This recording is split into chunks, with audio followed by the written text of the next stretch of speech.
नमस्कार साथियों, आप सभी का अंकुर क्लासेस में स्वागत है। जैसा कि हम लोग जूलॉजी पढ़ रहे थे।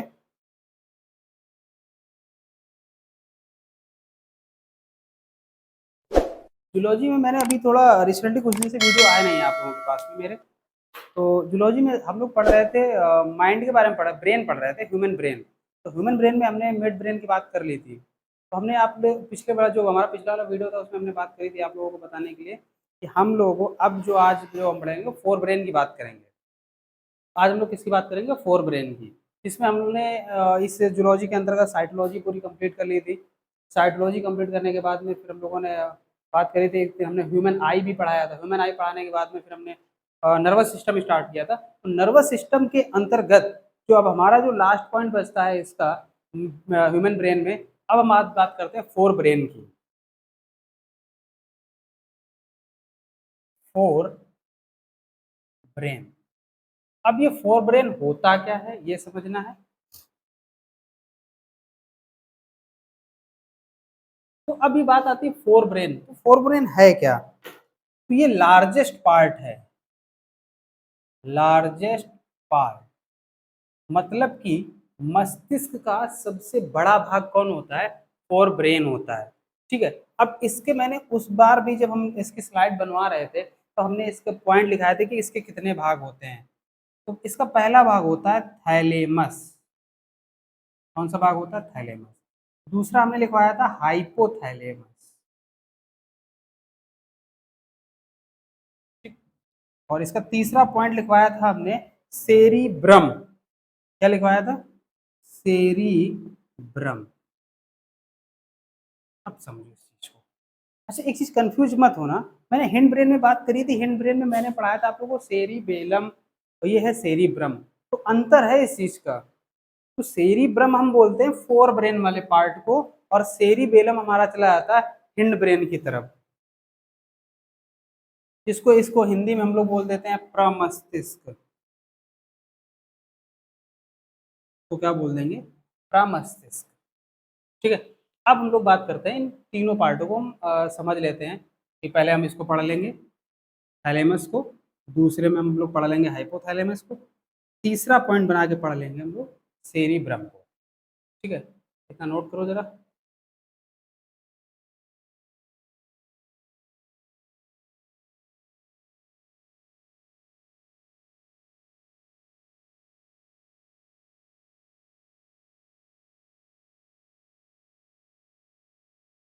तो अब हमने बात करी सबसे पहले किसकी? थैलेमस की। तो हमें सबसे पहले किसको पढ़ना है? थैलेमस को पढ़ना है। तो थैलेमस के अंतर्गत सबसे पहले अगर हम बात करें तो सबसे पहले बात आती है हम लोगों की टंग की, मतलब जीभ। तो जीभ पर जितनी क्रियाएं हो रही हैं वो टंग के अंतर्गत होती हैं। टंग का मतलब जीभ का काम क्या होता है? टेस्ट बताना। जीभ का काम क्या है? टेस्ट बताना। अब आप लोग ये सोचोगे कि जीभ टेस्ट बताती है। टेस्ट जीभ नहीं बताती, जीभ के पास कणिकाएं पाई जाती हैं यहाँ पर। तो अब जीभ का जो टेस्ट होगा वो बताएगा कौन? वो माइंड का कौन सा काम करता है? थैलेमस वाला पार्ट, मतलब फोर ब्रेन का थैलेमस वाला पार्ट बताएगा कि जो चीज हम खा रहे हैं वो कड़ू है, मीठी है, खट्टी है। वो कौन बताएगा? वो ब्रेन बताता है। ठीक है। इसके बाद बात करते हैं हम लोग नोज की। तो दूसरा पॉइंट आएगा हमारा नोज, मतलब नाक। नाक का काम क्या है? स्मेल। स्मेल पहचानती है। अब स्मेल गुड स्मेल होती है, एक बैड स्मेल होती है। एक हमारे पास गुड स्मेल होगी और एक हमारे पास बैड स्मेल होगी। जैसे मान लो कोई गंदगी है तो उसको हम लोग बैड स्मेल बोल देते हैं। गुड स्मेल में आप जैसे परफ्यूम है, कोई डिओ लगाया हुआ है, या कोई फूल है जैसे गुलाब है, आप पहचान जाते हो। तो आप अब एक चीज ये बताओ, आपने कोई चीज खाई, खाने के बाद में जीभ की कणिकाओं ने उसको महसूस किया, महसूस करके वो मैसेज कहाँ पहुंचा? थैलेमस के पास में, फोर ब्रेन के थैलेमस के पास में। तो उसने बताया कि ये चीज खट्टी है, ये चीज मीठी है, ये चीज कड़ू है। इसके बाद बात करते हैं नाक की। अच्छा, एक चीज बताओ, नाक जो हमारी होती है, तो हम अब बात ये आती है क्या जीभ ये चीज कंप्लीट करेगी? उसी तरीके से नाक। अब हमारी आंखें बंद कर लो। आंखें बंद करने पर भी हम अगर हमारे पास कोई चीज स्मेल वाली आ जाती है तो हम उसको समझ जाते हैं कि महक रही है। तो हमारे माइंड में, हमारे ब्रेन में वो चीज वो पहले से विद्यमान है। पहले से ही प्रेजेंट है, तो वो बता देती है कि किसकी महक है। ठीक है, इसके बाद बात करते हैं हम लोग स्किन की। स्किन का मतलब त्वचा। अब देखो त्वचा का काम क्या है?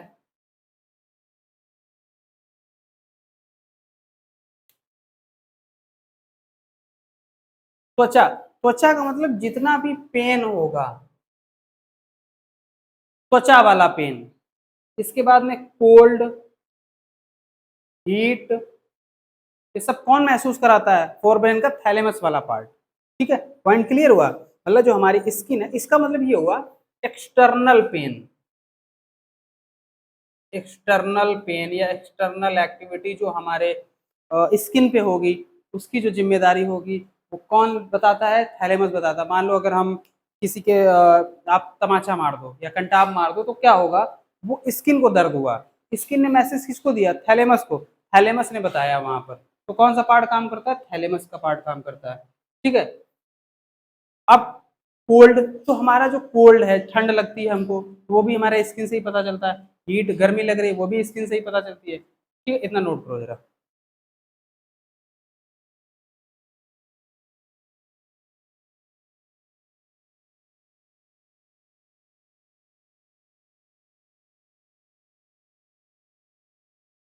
इसी जगह बात कर लेते हैं अब हम लोग थैलेमस की, हाइपोथैलेमस। ठीक है, ये पॉइंट क्लियर हो गया, इसको हम यहाँ से ऐसे बंद कर देते हैं। ठीक, अब समझते हैं हाइपोथैलेमस को। तब हाइपोथैलेमस का काम क्या है ये समझते हैं। तो हाइपो इंटरनल पेनफुल होता है, मतलब इंटरनल पेन फील करवाता है।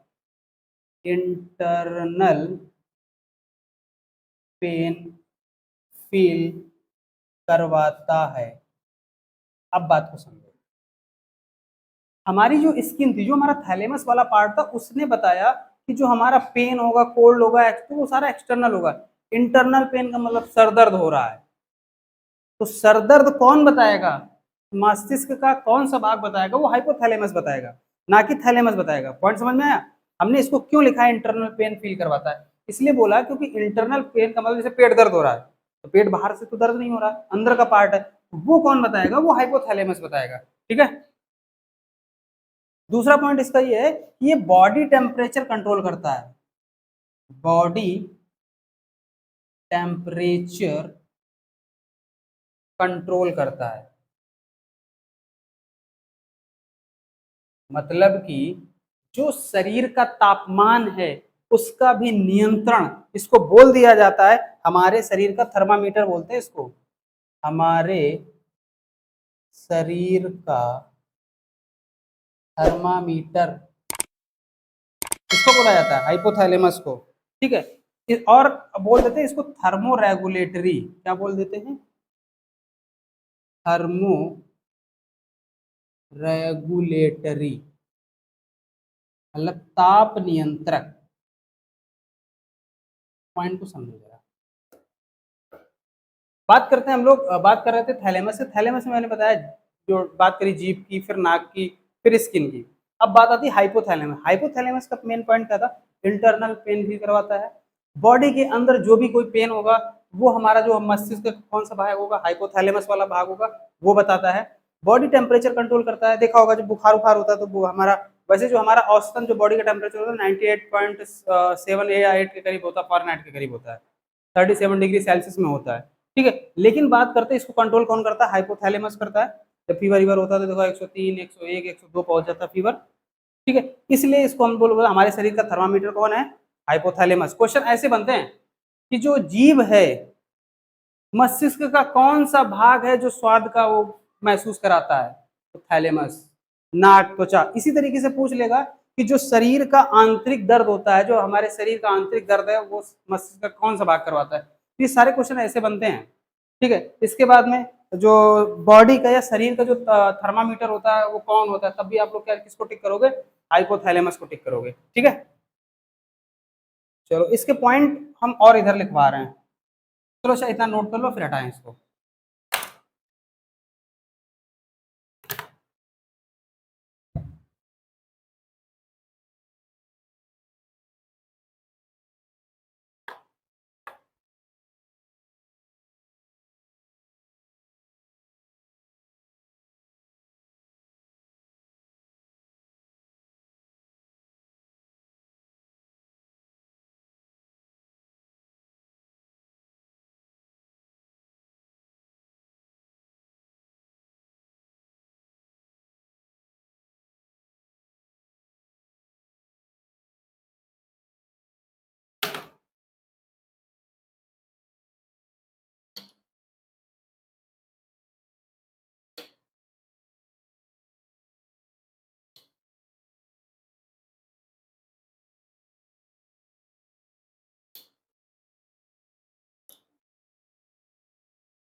ठीक है, तो हम लोग पढ़ रहे थे हाइपोथैलेमस को। ये देखो आगे देखते हैं इसको, हाइपोथैलेमस को।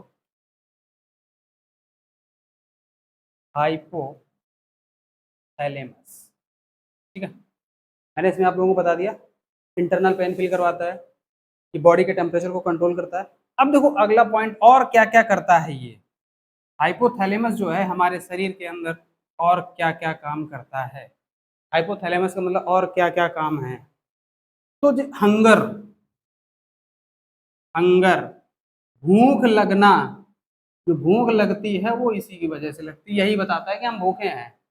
ठीक है, इसके बाद में थर्स्ट, प्यास, प्यास को भी कौन बताएगा, हाइपोथैलेमस। मूड, मूड भी कौन वो करता है, मूड के बारे में। अब मूड कैसा है, स्माइल वाला है, ठीक, ये मूड का ही पार्ट है। आप कब हंस रहे हो, हैबिट को भी यही दर्शाएगा। हैबिट के बारे में भी कौन करता है, हाइपोथैलेमस ही बताएगा आप लोगों को। इसके बाद में स्विमिंग, स्विमिंग हो गई। इसके बाद में एंगर, गुस्सा, लव, हेट, फीलिंग, इमोशन। आप पॉइंट समझे, मतलब कि हाइपोथैलेमस इंटरनल पेन के साथ साथ में, बॉडी कंट्रोल के साथ साथ में आपको क्या कराएगा, भूख लगेगी, कौन बताएगा, हाइपोथैलेमस बताएगा। इसके बाद में प्यास, हाइपोथैलेमस। मूड, आपका मूड कैसा है, आप उदास हो, खुश हो, वो भी कौन करेगा, कि हाइपोथैलेमस ही करता है, बताएगा। स्माइल, कब हंस रहे हो, हैबिट, आपकी आदतें जो है वो भी किसके अंतर्गत आती हैं, हाइपोथैलेमस है। स्विमिंग है, एंगर है, लव है। देखा होगा लोग बोल देते हैं कि दिल, बात करते हैं दिल की, कि हम तुम हमारे दिल में रहते हो। तो भैया दिल में नहीं रह सकता कोई, उसकी यादें नहीं जाती हैं, भैया यादें नहीं जाएंगी, यादें दिल में नहीं होती हैं। ये हमको मूवी में बता दिया जाता है, गानों में तुम हमारे दिल के सुकून हो, दिल में बस जाओ, ऐसा कहीं नहीं होता है, सब माइंड में ही बसे हुए हैं, सब थैलेमस का पार्ट है, हाइपोथैलेमस का पार्ट है, थैलेमस का नहीं, हाइपोथैलेमस का। ठीक है, भैया दिल का काम है, दिल 300 ग्राम का होता है, उसका जो काम है उसको करने दो। दिल ने धड़कना छोड़ दिया, अरे भैया जिस दिन वो धड़कना छोड़ देगा तो आप नहीं बचोगे। सिंपल सी बात समझ में आई ना। तो अब देखा होगा आप लोगों ने मूवी में, देखो पहले ऐसे करके कुछ दिल बना देते हैं, ऐसे करके ये दिल, ऐसे कुछ दिल बनता है, बना नहीं पाते हम, ऐसे उसमें एक एरो छोड़ देंगे, ठीक। अब हुआ क्या, फिर क्या लिख देंगे, इधर लिख देंगे पंकज, इधर लिख देंगे कोई नाम डाल दो, सोनम, ठीक। अब हुआ क्या, भैया पंकज तो मारा गया, क्योंकि वहां चल गया, क्योंकि अच्छा अच्छा खून तो सोनम के पास चला गया, पंकज बेचारे ऐसे ही रह गए। समझ रहे हो, तो ये सब बकवास चीजें हैं, ऐसा कुछ नहीं होता है। हमारा जो हार्ट है, जो हार्ट का काम है, बोलते ना वो हमारे दिल से नहीं जा रही है, भैया दिल से नहीं, वो हमारे हाइपोथैलेमस से नहीं जा रही है। वो जो हम लोग मूवी या गानों में देखते हैं वो अलग होता है सरासर। तो अब बात करते हैं इसी तरीके से हेट, घृणा, आप जब किसी से नफरत करते हो, घृणा करते हो, वो भी हाइपोथैलेमस का ही पार्ट है। आपकी प्रति फीलिंग आ रही है, कैसी भी फीलिंग है, इमोशन, वो सारे के सारे आपके हाइपोथैलेमस के पार्ट है। तो आज के बाद आपसे ये, आप लोग ये मत कहना कि तुम दिल दिल दिल, अब देखते देखोगे दिल पे ही गाने बनते रहते हैं, तो सरासर वो गलत है। उसका साइंस से लेना देना कोई नहीं, वो आप गानों की स्थिति में जाने दो, मूवी तक ही ठीक है। ठीक है, अगर दिल ने जरा सी आराम कर ली, जरा सा भी एक बार रेस्ट कर लिया ना, तो आप रेस्ट इन पीस होने के चांस बढ़ जाते हैं। ठीक है, नोट करो इतना।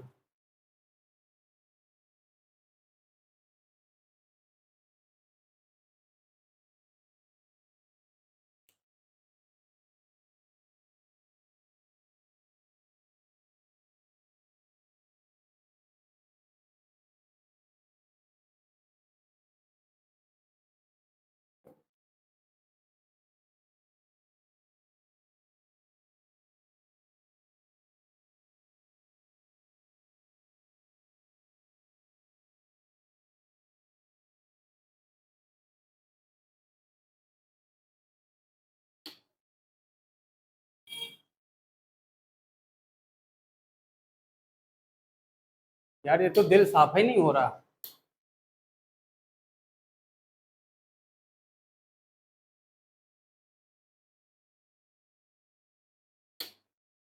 क्यों, देखा है ना आप लोगों ने दिल जिसमें तीर घुसा होता है, ऊपर नाम लिखा होगा नीचे नाम लिखा, ऊपर लड़के का नाम होता है नीचे लड़की का नाम होता है। इसका मतलब जो अच्छा अच्छा वाला खून है वो लड़की के पास गया, गंदा वाला खून लड़के के पास चला गया है। ठीक है, आगे बात करते हैं। अब बात करते हैं हम लोग सेरिब्रम की।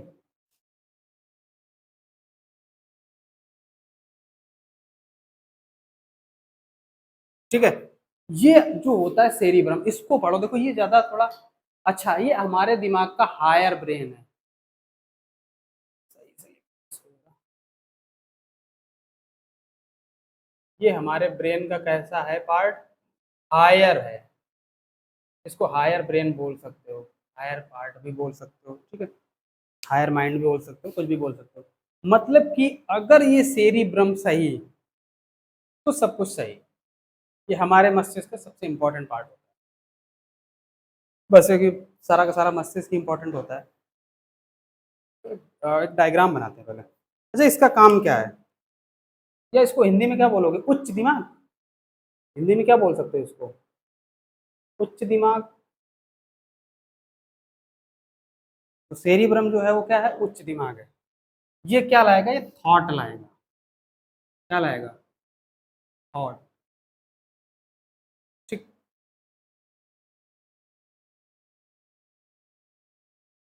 अब एक बड़ा सा सेरिब्रम बनाते हैं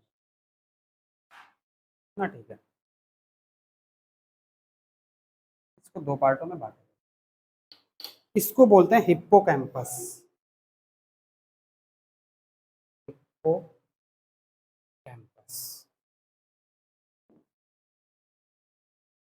इसको बोलते हैं सेरिब्रल कॉर्टेक्स। Cerebral cortex. कितना बनाओ जरा।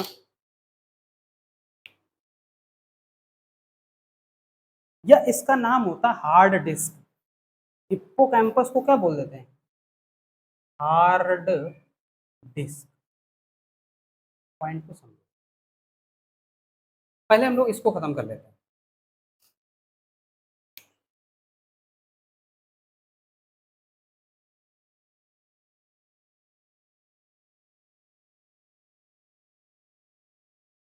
अगर ये गड़बड़ा जाता है, अगर ये गड़बड़ा गया, अगर ये गड़बड़ाया तो आपको एक बीमारी हो जाएगी, उस बीमारी का नाम है एमनेसिया। एमनेसिया एक बीमारी होती है, सब भूल जाओगे, सब भूल जाओगे अगर ये बीमारी हो गई। ठीक है, क्यों, क्योंकि आपकी हिप्पोकैम्पस हार्ड डिस्क में ही कुछ नहीं है। जिस तरीके से आप लोगों ने देखा होगा कंप्यूटर होता है, कंप्यूटर में हार्ड डिस्क लगी होती है, उसको निकाल लो कंप्यूटर बेकार हो जाता है। तो उसी तरीके से हमारे ब्रेन का जो ये वाला पार्ट है, सेरिब्रम का ये वाला पार्ट, अगर हिप्पोकैम्पस बेकार हो गया तो आप सब कुछ भूल जाओगे, आपको कुछ भी नहीं याद रहेगा। Clear point. और इसकी बीमारी का नाम होता है एमनीसिया। एमनीसिया का मतलब होता है सब भूल जाओगे। अब बात करते हैं, अगर इसको सब, तो फिर ये जब ये सब कुछ इसको याद रहता है तो इसको ये भी तो बोला जा सकता है परमानेंट। परमानेंट मतलब समझो इस चीज को, परमानेंट का मतलब ये हुआ कि आपने अपनी लाइफ में बहुत सारी चीजें देखी होंगी और बहुत सारी चीजों की आज तक आपके दिमाग में थॉट बने होंगे। जैसे नानी ने कोई कहानी सुनाई होगी आपको बचपन में, तो वो अभी तक याद है, या कभी कोई आपके साथ ऐसी कोई घटना घट गई है जो अभी तक आपको याद है। तो उसका मतलब यही हुआ कि जो चीज हमारे पास परमानेंट के लिए स्टोर होती है वो हिप्पोकैम्पस में होती है। जो आपके लाइफ में कभी कोई ऐसी घटनाएं घट गई या कुछ भी ऐसा घट गया जो आपके लिए परमानेंट हो गया, परमानेंट का मतलब वो हार्ड डिस्क में बन गया, वो हमेशा याद रहेगा। अब बात करते हैं इस वाले पार्ट की, इसको हम लोग चार पार्टों में बांट लेंगे। ठीक है, एक ये पार्ट एक अलग हो गया हमारा, ये वाला, इसको हमने चार पार्ट में बांटा। इसको सेरिब्रल कॉर्टेक्स को। ठीक है, इसको अभी ऐसे लिख रहे हैं एफ पी टी और ओ। अभी इनका नाम बताएंगे। होता क्या है कि इनको अभी हमें एक एक करके चारों को पढ़ना है। तो अभी हमें सिर्फ ये समझना है कि जो भी सारी चीजें हैं जो भी हमें अभी तक चीजें याद हैं, जो हमें बचपन में हमारे साथ घट रही थी, जो हमारी जिंदगी में घटी, या जो जो हमने पढ़ा वो अभी तक हमें कुछ कुछ याद है, तो वो सारा का सारा हिप्पोकैम्पस का मामला है। जैसे आप लोग बोल देते हो उसकी यादें नहीं जा रही हैं, क्योंकि आप यादें जो है उसे आपने कहाँ कैप्चर कर ली हैं, हिप्पोकैम्पस में, वो स्टोर कर गई हैं। अब कुछ नई यादें लाइए तो वो धीरे धीरे खत्म हो जाएंगी। बट कुछ परमानेंट के लिए, इसीलिए इसको बोल जाता है परमानेंट। परमानेंट इसीलिए बोलते हैं कि यहाँ पर जो डेटा एक बार सेव हो जाता है तो हमेशा के लिए बना रहता है, माइंड का सबसे पार्ट। इसीलिए बोला जाता है जो स्टूडेंट होते हैं उनके लिए हिप्पोकैम्पस वाला पार्ट जो है बहुत स्ट्रांग होना बहुत जरूरी है। क्योंकि अगर हम बात करते हैं इस वाले पॉइंट की, जो मस्तिष्क का ये वाला भाग है, ये क्या करता है, जैसे मान लो अभी हम कुछ पढ़ा रहे हैं, आपके दिमाग में वो चीजें छप रही हैं, लेकिन धीरे धीरे भूल जाओगे। लेकिन अगर यही डेटा जो हम पढ़ा रहे हैं आपने स्टोर कर लिया हिप्पोकैम्पस में, तो परमानेंट के लिए याद हो जाएगा। पॉइंट समझ पाए क्या हम बोलना चाह रहे हैं? मेरा बोलने का मतलब ये है, इस वाले पार्ट में चारों ओवरऑल बता दें, अगर हम इन चारों पार्टों में जो भी काम होगा वो अगर आपने यहाँ स्टोर कर लिया तो वो परमानेंट के लिए स्टोर हो गया। मतलब मैं पढ़ा रहा हूँ, पढ़ाने पे आपने पढ़ा, पढ़ने के बाद में आप भूल गए, इसका मतलब ये हुआ आपके सेरिब्रल कॉर्टेक्स तक तो वो बात पहुंची, हम कैसा पढ़ा रहे हैं, क्या कर रहे हैं। इसके बाद में आपने हिप्पोकैम्पस में स्टोर नहीं किया तो वो आपके दिमाग से निकल जाए, यहाँ पर परमानेंट वो चीजें नहीं रहेंगी, कुछ दिन बाद भूल जाओगे। आज याद रखो, अभी थोड़ी देर बाद हम पढ़ा रहे हैं, इसके बाद भी भूल जाओ। तो लेकिन जब बात आती है, जब आप हिप्पोकैम्पस में स्टोर करोगे तो परमानेंट के लिए हो जाती है। ठीक है, इतना जरा डायग्राम बनाओ।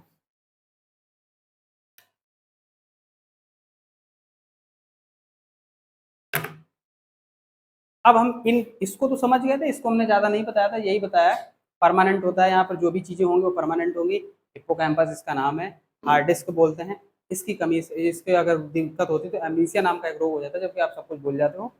इधर की सारी चीजें यहाँ पे स्टोर होती हैं। ओरल ये समझो, मतलब ये हमारे बॉडी का, ये हमारे माइंड का स्टोर वाला पार्ट होता है, जहां पर आप सारा डेटा स्टोर करते हो। ठीक है, अब इसको हटाते हैं हम।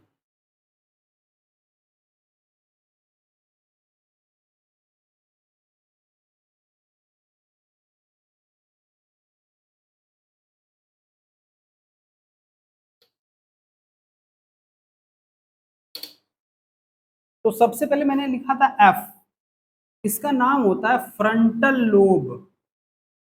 फ्रंटल लोब, इसका पूरा नाम क्या है? Frontal lobe. इसका बायोलॉजी में कुछ चीजें ऐसी होती हैं जिनका जो इंग्लिश में नाम होता है वही हिंदी में नाम होता है, तो इसमें कोई दिक्कत नहीं है, इसको फ्रंटल लोब ही बोला जाता है।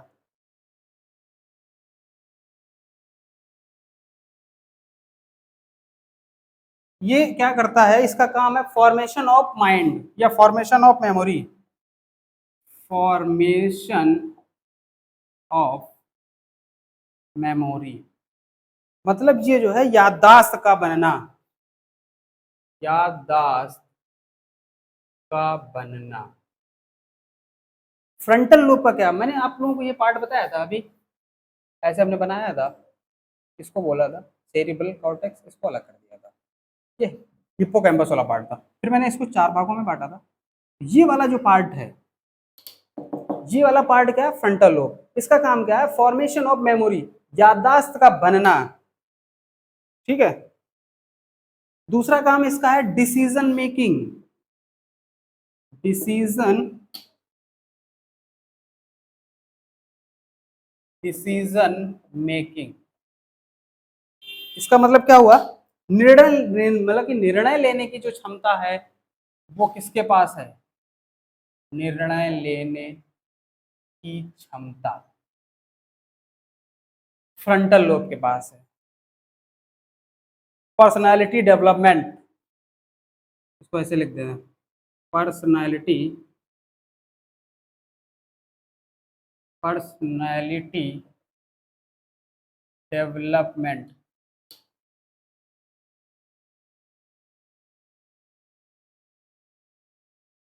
पर्सनालिटी डेवलपमेंट,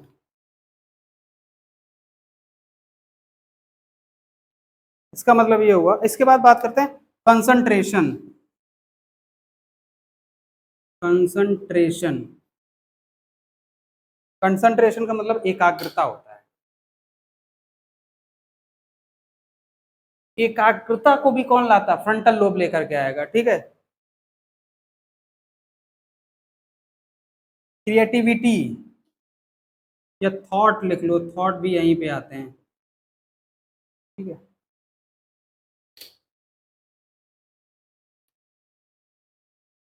एक नोट लगाओ, जब इसमें दिक्कत आती तो एक रोग हो जाता है, थोड़ा फास्ट लिखा रहे हैं आप।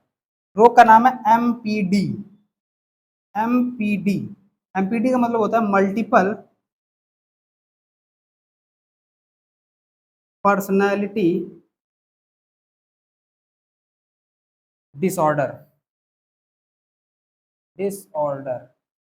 आप लोगों ने एक अपरिचित मूवी देखी होगी, अपरिचित मूवी में ये वाला कैरेक्टर दिखाया गया है एमपीडी का।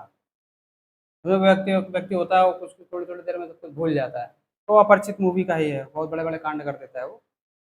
तो अपरिचित मूवी में इसके बारे में, फ्रंटल लोब के बारे में, उसकी इस पर मूवी बनाई गई है, ठीक है, इतना नोट करो।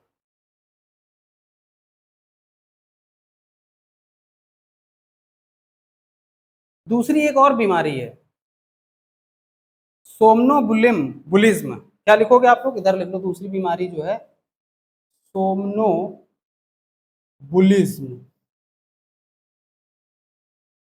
सोमनोबुलिज्म क्या होता है? नींद में चलने की बीमारी। ये कैसी बीमारी है? नींद में चलने की बीमारी। देखा होगा कुछ लोग होते हैं नींद में चलते चलते बेचारे पड़ोसी घर पहुंच जाते हैं, मार पिटिया दिए जाते हैं कस करके। तो नींद में चलने की बीमारी को क्या बोलते हैं? वो भी किसके, फ्रंटल लोब के कारण ही होती है। फ्रंटल लोब में दिक्कत होगी तो हो जाएगी। फ्रंटल लोब मतलब फॉर्मेशन ऑफ मेमोरी, याददाश्त बनाता था, डिसीजन मेकिंग, जो डिसीजन हम लोग निर्णय वगैरह लेते हैं वो फ्रंटल लोब। देखा होगा कुछ लोग बहुत तेजी से निर्णय ले लेते हैं, तो निर्णय लेने का मतलब उनका जो फ्रंटल लोब है बहुत बढ़िया है। पर्सनैलिटी डेवलपमेंट, उनकी पर्सनैलिटी जो होती है अलग झलकती है। कंसंट्रेशन, एकाग्रता बहुत होती है। थॉट, नए नए विचार आते हैं उनके दिमाग में। होता नहीं, उन्होंने अगर मतलब क्लास में 50-60 बच्चे बैठे हैं, उसमें कुछ ऐसे होते हैं जिनका कंसंट्रेशन पावर बहुत अच्छा होता है, जिनकी जो क्या करते हैं, फॉर्मेशन ऑफ मेमोरी बहुत तेज होती है, कंसंट्रेशन पावर बहुत अच्छी होती है, थॉट बहुत होते हैं उनके अंदर। तो यही चीज है, तो इसका मतलब उनका फ्रंटल लोब अच्छा होता है।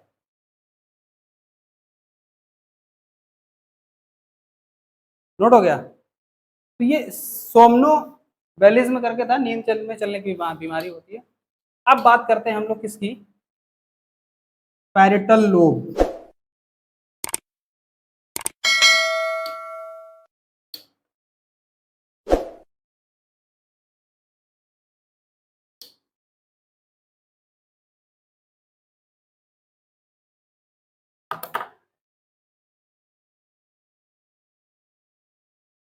दूसरा वाला क्या था हमारे पास, पैरिटल लोब।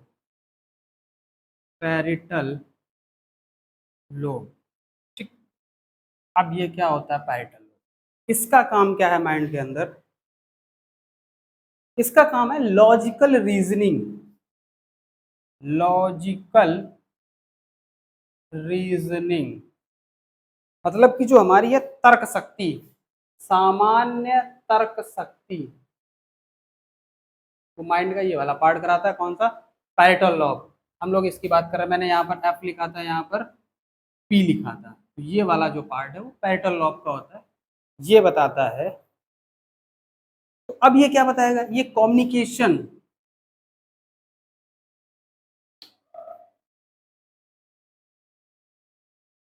कम्युनिकेशन। देखा होगा कोई कोई कम्युनिकेशन बहुत अच्छा होता है, उससे अगर 5 मिनट बात कर लो तो ऐसे लगता है बातें ही करते रहे हैं, बातें बहुत अच्छी लगती, उसका कम्युनिकेशन स्किल बहुत अच्छा होता है, ठीक है।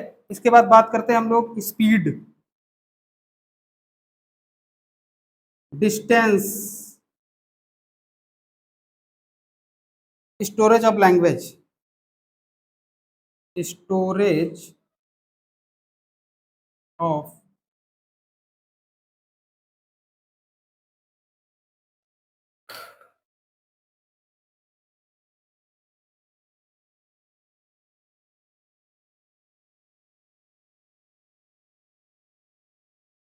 इसमें क्या होगा, पैरेटल लोब में लॉजिकली सामान्य तर्क शक्ति, कम्युनिकेशन अच्छा होगा।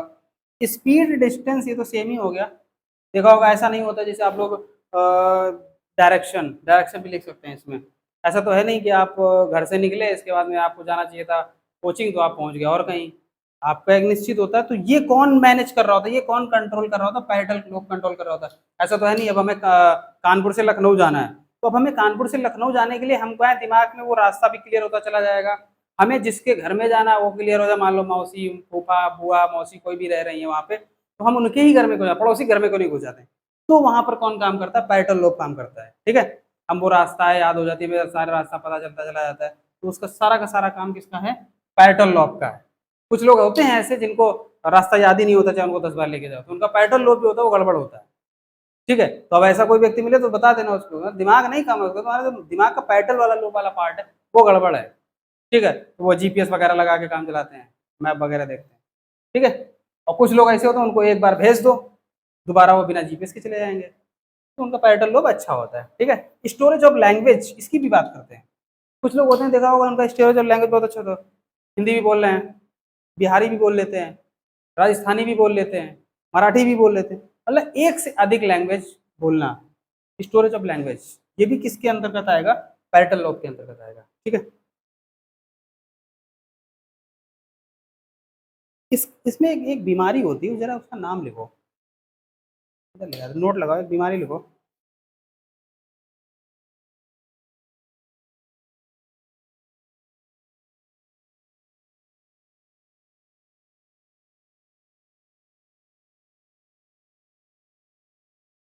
डायलेक्सिक बीमारी होती है कि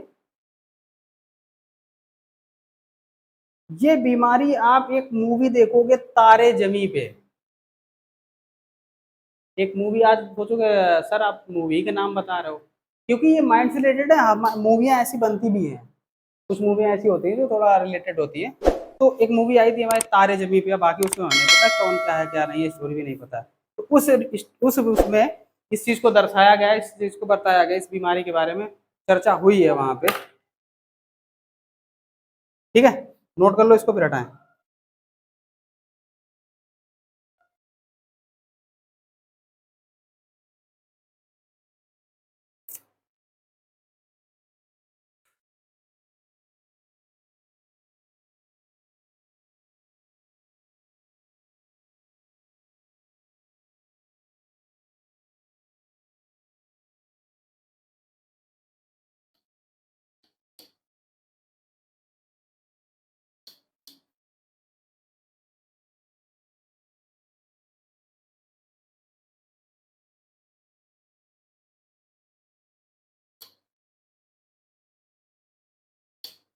अब हमारे पास एक अगला बचता था, यहाँ पर हमने टी लिखा था, यहाँ पे ओ लिखा था, तो टेम्पोरल लोब, टेम्पोरल लोब।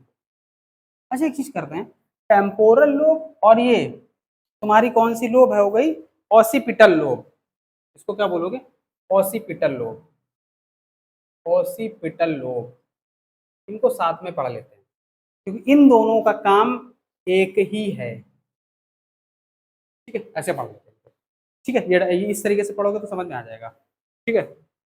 ये काम क्या है, इन दोनों का काम है हमारे माइंड वाला जो ब्रेन वाला भाग है वो सब कॉन्शियस वाले पार्ट को कंट्रोल करेगा, सब कॉन्शियस। सब कॉन्शियस का मतलब क्या होता है, कॉन्शियस का मतलब होता है चेतना, सब कॉन्शियस का मतलब होता है अर्ध चेतना, मैंने पिछले जो वीडियो हैं उनमें इस पे चर्चा करी थी।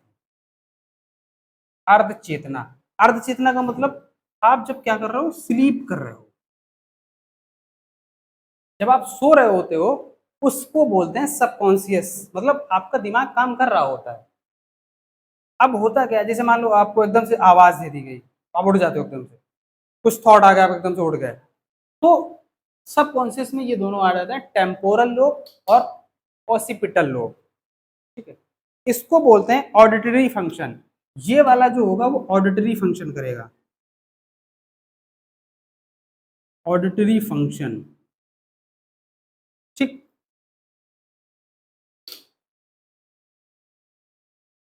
और जो ये वाला पार्ट है वो करेगा विजुअल,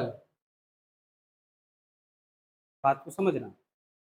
इसका मतलब ये हुआ कि जो हम लोग आवाज से चीजें सुन जाते हैं, मतलब कि जैसे मान लो हम सो रहे हैं, मम्मी ने एकदम से बुला दिया, खट से आप उठ गए, तो जब आप उठ गए तो फिर कौन काम कर रहा है, टेम्पोरल लोब काम कर रही है, क्योंकि आपका माइंड सबकॉन्शियस था, मतलब आपका बॉडी तो रिलैक्स मूड में था, आप सो रहे थे, लेकिन आपका दिमाग जो था वो आधा सोया हुआ था, जैसे ही उसने आवाज सुनी तो ब्रेन का कौन सा वाला पार्ट, टेम्पोरल लोब आपको तुरंत एक्टिव हुई। उसने कहा कि कोई आपको आवाज दे रहा है, ऑडिटरी फंक्शन वो तुरंत क्लियर होगा और आप तुरंत क्या हो जाओगे, उठ जाओगे। इसको बोल सकते हैं सुनने की क्षमता।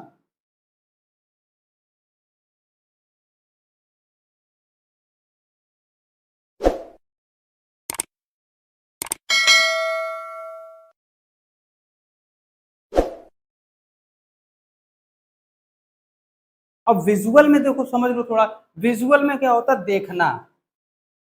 अब ऐसा तो है नहीं कि आप जब सो रहे हो तो किसी को देख रहे हो, सामने वो व्यक्ति है, आप सपना देख रहे हैं। सपने में आपने देखा हम नानी के घर गए, बढ़िया बढ़िया कचौड़ियाँ पूड़ियाँ मिठाई खा रहे हैं, और जब सुबह उठे तो देखा कि अपने घर में बिस्तर पे हैं।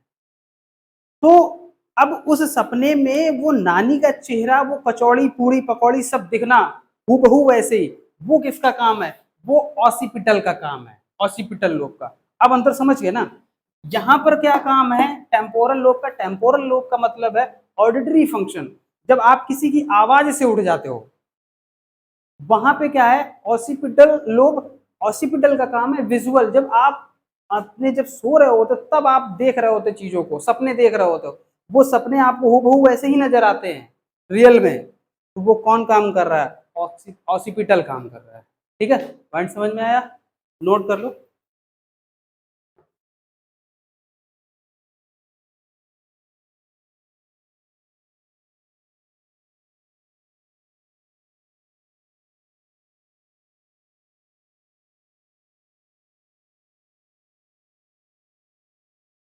एक नोट लगा लो। अब आपके दिमाग में एक क्वेश्चन ये बन रहा होगा, जरा नोट लगवा दें। नोट ये लगाओ कि जो हमारा दिमाग होता है, अब यहाँ पे दिमाग है, तो हमारे जो चोट है वो क्यों नहीं लगती है? क्या हम लोग इस पे कुछ लग जाता है, कुछ गिर जाता है, कभी हम चल रहे हैं या कभी दीवार में सर लड़ गया या कहीं लड़ गया, तो दिमाग को चोट क्यों नहीं पहुंची? क्योंकि दिमाग को चोट पहुंची तो फिर दिक्कत है। तो हमारे पास एक सेरिब्रो